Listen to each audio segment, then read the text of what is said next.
Today, I wanted to talk about protecting your dream and really giving yourself permission to not feel ashamed for speaking out loud what it is you actually want out of life. I was thinking about this because I was having a conversation with a friend and I was telling him about all of the different things that I'm doing with my time. I'm working on building a business related to public speaking and communication. I'm also throwing myself out there through stand-up comedy, taking improv classes, sketch classes, and throwing myself into this world of entertainment and really working on myself as a storyteller and public speaker. But as I was talking to this person, I shared that I feel called to my more creative side right now, more than I'm focused on really making money and building a business. For some reason, energetically, right now, I'm really craving this creative space.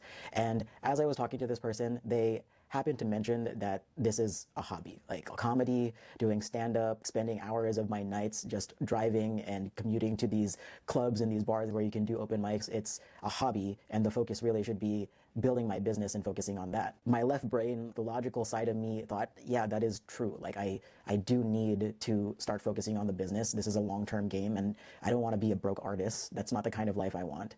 But there was also a part of me that was like, I don't think that this is a hobby. I think it is part of the ecosystem of this whole new identity that I want to build, because ultimately my business has to do with communication and storytelling and public speaking. And me throwing myself out there, trying out stand-up comedy, taking these sketch classes, writing a bunch, this is still within the world and ecosystem of storytelling.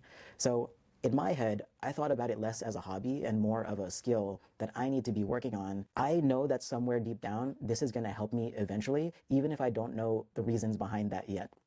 This got me thinking about what it means to dream and protect your dreams, and what happens when you share these dreams with people who might care about you but not necessarily understand, or why we sometimes get into this mindset where we're ashamed of speaking out loud what it is that we actually want. Everyone has a relationship in their life where there are people who tell you that they love you, but they might not be able to express or care for you in the way that you need to receive in that moment. And that's okay. That's just telling you what that relationship is like for you right now. And we can accept those people as they are and as the relationship is. But if we're finding that we are overexerting ourselves and wasting energy trying to protect ourselves or limiting ourselves or feeling ashamed of ourselves because of what other people think about these dreams that we have, then that is time to set boundaries so that you can protect your energy to really build up yourself and your dream and grow into the person that is capable of achieving these things that you set out to do. If there's something that I'm really excited about,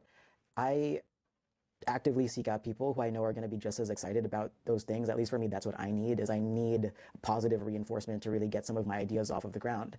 And I'm not going to lie, sometimes that means spending a lot of time alone because I can't find people who get as excited about the stuff that I'm working on. And that sucks a lot, to have to be in isolation because I'm so protective of the energy around this idea that I have about what I want to build.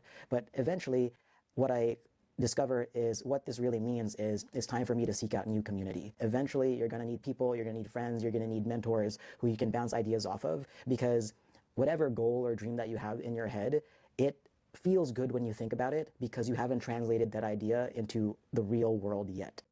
I've found that once I start translating this idea into the real world, there are going to be parts of it that don't feel as good as what I imagined. There's going to be parts that you want to improve, but you don't know how. And that's when friendships, community, mentors, new skills development come really handy, because those are the ways that you can start to evolve this image that you have so that you can get as close as possible to your ideal vision. It's also really important to remind yourself of your why.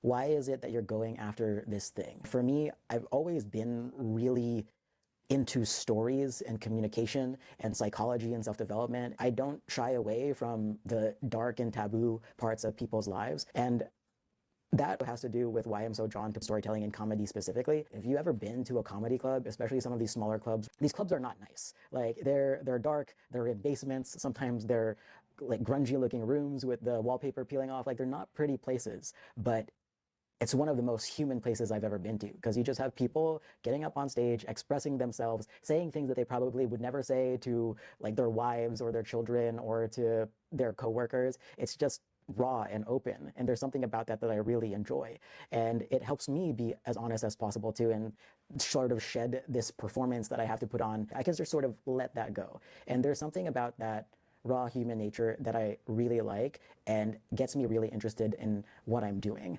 And it's one of the places where I feel like I don't have to protect myself. It's pure self-expression. And when you are dreaming, when you are creating, when you are building something, that's all creation. And creation happens the best when you don't put yourself in a box. But you put yourself in the box if you are diluting your self-expression and your ideas to avoid the judgment of other people. You can't afford to dilute it. You have to find the spaces and the people that enhance your idea and your vision for yourself. We can't afford to let the dreams die. I think that there is too many people out there who go to the grave with their dreams, especially if you're surrounded by people who say you can't do it or question it or treat it as a hobby and tell you to be more realistic. You almost have to just put blinders on and completely neglect their ideas about who you should be and what you should do and how you should behave, and just trust your instincts that what you're doing is going to amount to something. Even if you don't see it happening yet, you just have to believe that it is going to amount to something. I think being realistic means you can pursue your dream, but you also have to do the foundational work of making sure that what you need to survive and be at your best is in place. So are you eating right? Are you going to the gym and going for walks? Are you getting enough sleep so that when you are working on whatever you're working on, your brain is as fresh as it could be? Are you surrounding yourself with good people and things? Are you following your intuition and trusting your gut when energetically something feels off? Being realistic just means putting the necessities in place to make sure that you're doing this best work. But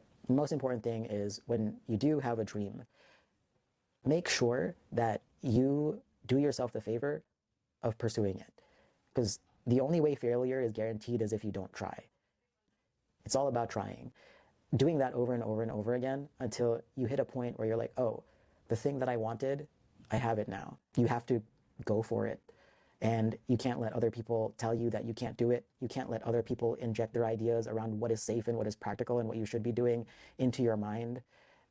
You have to build a world for yourself that reinforces the vision that you have, and you have to hold on to those ideas like a madman. If somebody calls what I'm doing a hobby or a waste of time, and I get this feeling inside like, no, they're wrong. This is part of my story. This is part of the picture that I'm trying to paint. They don't see what I'm seeing. And that's all I need. When I get that gut feeling and that idea in my head, like, their feedback, I see where it's coming from, but they don't see what I'm seeing. Then I know that I'm onto the right thing.